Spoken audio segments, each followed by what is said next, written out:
नमस्कार दोस्तों, स्वागत है आपका हमारे YouTube चैनल जय श्री कृष्णा पर। आज हम बात करेंगे एक अत्यंत पवित्र पर्व आंवला नवमी के बारे में। हम जानेंगे इसकी तिथि, महत्व, व्रत कथा और कुछ विशेष उपाय जिससे आपके जीवन में सुख समृद्धि का संचार होगा। अंत तक इस वीडियो को जरूर देखिए ताकि आप इस पर्व से जुड़ी हर जानकारी प्राप्त कर सके। तो चलिए शुरू करते हैं। आंवला नवमी 10 नवंबर 2024 रविवार को मनाई जाएगी। इस दिन विशेष रूप से आंवले के पेड़ की पूजा का महत्व है।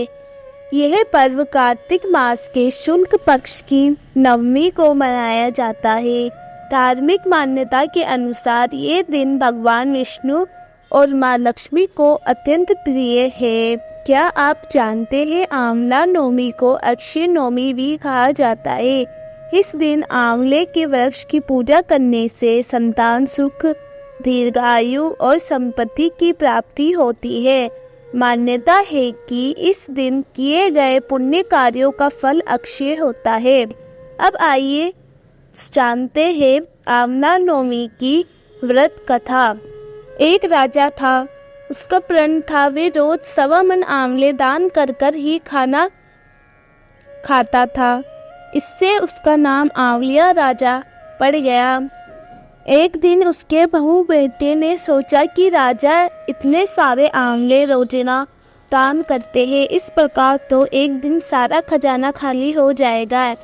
इसलिए बेटे ने राजा से कहा कि उसे इस तरह दान करना बंद कर देना चाहिए। बेटे की बात सुनकर राजा को बहुत दुख हुआ और राजा रानी महल छोड़कर बियावान जंगल में जाकर बैठ गए। राजा रानी आंवला नहीं दान कर पाए और अपने प्रण के कारण कुछ खाया नहीं।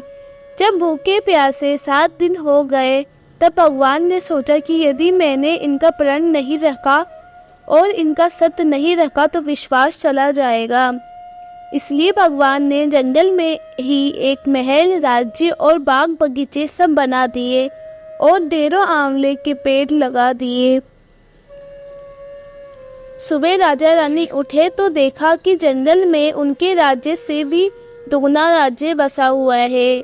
राजा रानी से कहने लगे, रानी देख, कहते हैं ना, सत मत छोड़े, सूरमा सत छोड़े पत जाए, सत की छोड़ी लक्ष्मी फिर मिलेगी आए।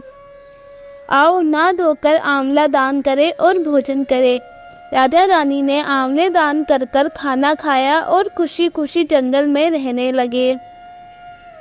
उधर आंवला देवता का अपमान करने व माता पिता से बुरा व्यवहार करने के कारण बहू बेटे के बुरे दिन आ गए। राज्य दुश्मनों ने छीन लिया और दाने दाने को मोहताज हो गए और काम ढूंढते हुए अपने पिता के राज्य में आ पहुँचे।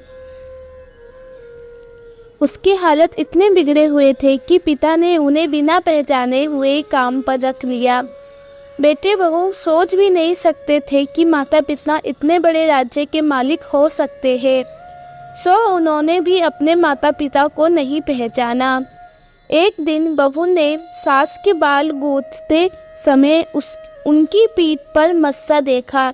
उसे ये सोचकर रोने आने लगा कि ऐसा मस्सा मेरी सास के भी था। हमने ये सोचकर उन्हें आंवला दान करने से रोका था कि हमारा धन नष्ट हो जाएगा। आज वे लोग ने जाने कहाँ होगी। ये सोचकर बहू को रोना आने लगा और आंसू टपक टपक कर सास की पीठ पर गिरने लगे। रानी ने तुरंत पलट कर देखा और पूछा कि तू क्यों रो रही है।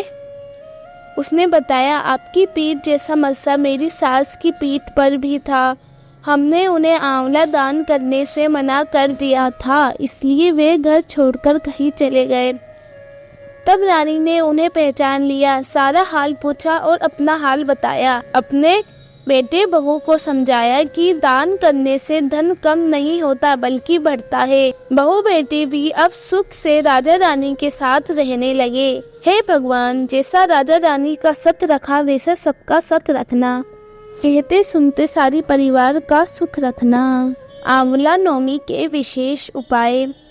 इस दिन आंवले के पेड़ के नीचे बैठकर भगवान विष्णु के मंत्रों का जाप करना विशेष फलदायी माना जाता है। आंवला से बने खाद्य पदार्थों का सेवन करना और दूसरों को वितरित करना पुण्यकारी है। इस दिन गरीबों और जरूरतमंदों को भोजन कराना और दान देना आपके जीवन में सकारात्मक ऊर्जा लाता है।